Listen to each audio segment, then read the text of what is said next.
Okay, this is how to make a t-shirt scarf, the spaghetti scarves. Go ahead and take a shirt that's t-shirt like fabric. Lay it down flat. Get some really good scissors. First thing you want to do is check and see if you have a tag in here somewhere. If you do, cut that tag off as close as you can without going into the seam and cutting the seam.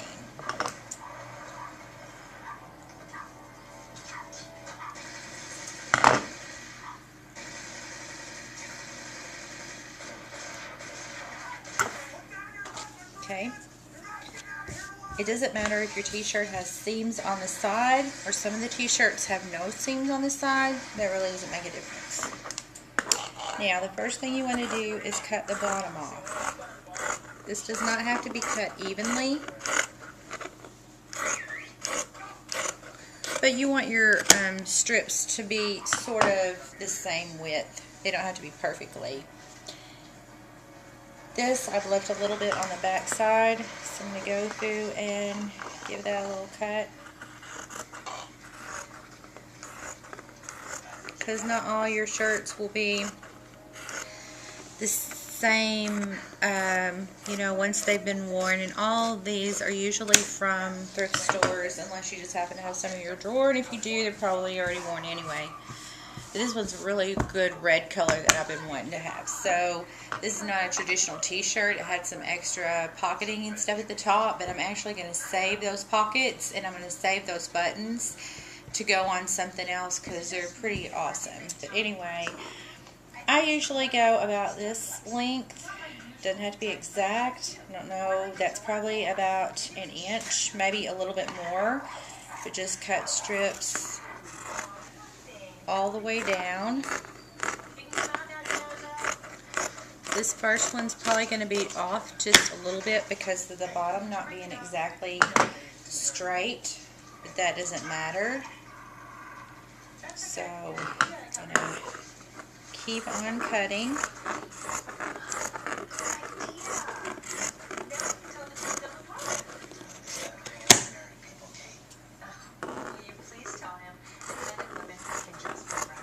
You can measure these if you want to, but there's really no need.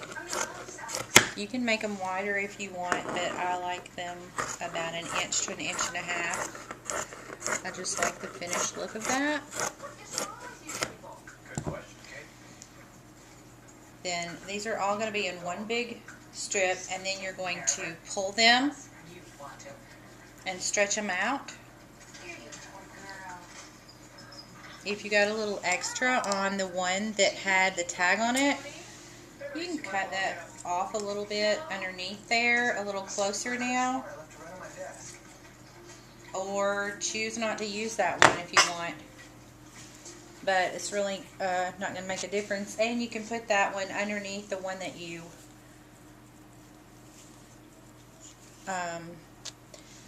put them together with. And I'm going to continue cutting more of these up to here, so I'll have a lot of scarf. But basically, this is what you're going to end up with. And you can move these little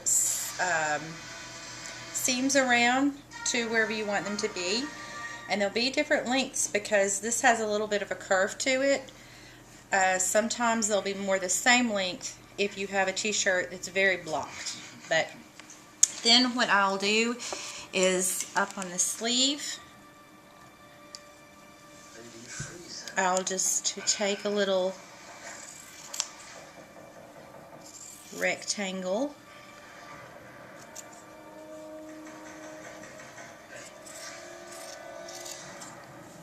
of the same fabric. I'm going to take this, once all these are cut out and I have all these together, I'll go to my sewing machine and I'll put this together like this, and as close as I can I will sew right along here on the sewing machine, and then cut the extra off and then roll it to make it right side out so that your seam is on the inside. So therefore it really doesn't matter what color material. You can do that by hand, but the sewing machine is way easier.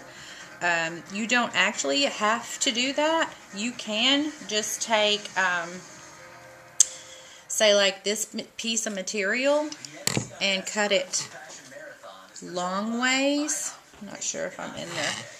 Take it long ways and cut it to be like a little point on both ends, sort of like I don't know what shape that is, but anyway, you could do that. And then take your scarf and roll it together, just kind of around like that, and then tie the ends together if you don't want to sew it on, and just make you a little knot. And that will hold it together so that you can put it, one of those is together far too much, but anyway, that'll make it to where you can